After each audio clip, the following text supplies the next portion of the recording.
est attribué à Les Annapurna dans un fauteuil de Dominique Derba.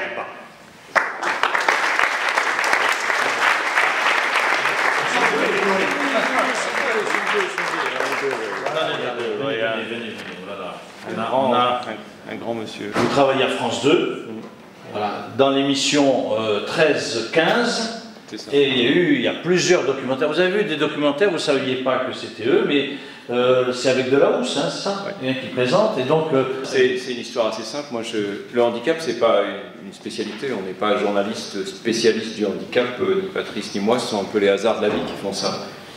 Et il se trouve que je vais beaucoup en montagne, dans la vallée de Chamonix. J'ai un ami qui a un petit restaurant. Je me suis marié dans son restaurant.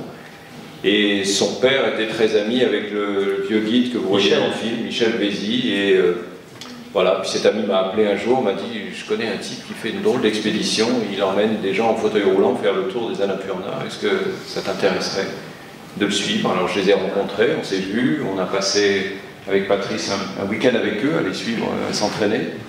Il n'était pas question de faire un film pour nous larmoyant, on ne voulait pas chercher de l'émotion pour l'émotion.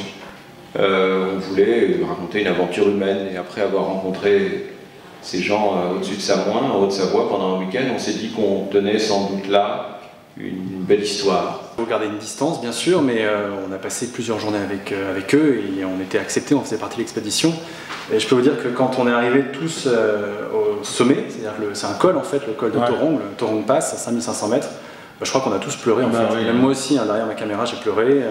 Je pense que Dominique aussi était très ému et c'était très très fort pour nous tous. Hein. Et ses deux amis, Serge et son copain qui a pris des vacances pour l'accompagner, moi quand l'expédition était terminée, je suis allé les voir quand même pour leur dire que je souhaitais à chacun d'avoir des amis comme eux, quand même, parce que c'est assez exceptionnel d'avoir un ami qui laisse tomber sa femme et ses enfants pour aller en vacances avec un de ses copains qui est en fauteuil, qui est atteint d'une maladie terrible qui fait qu'il a une dégénérescence musculaire et que chaque jour qui passe, il est un peu plus faible que la veille.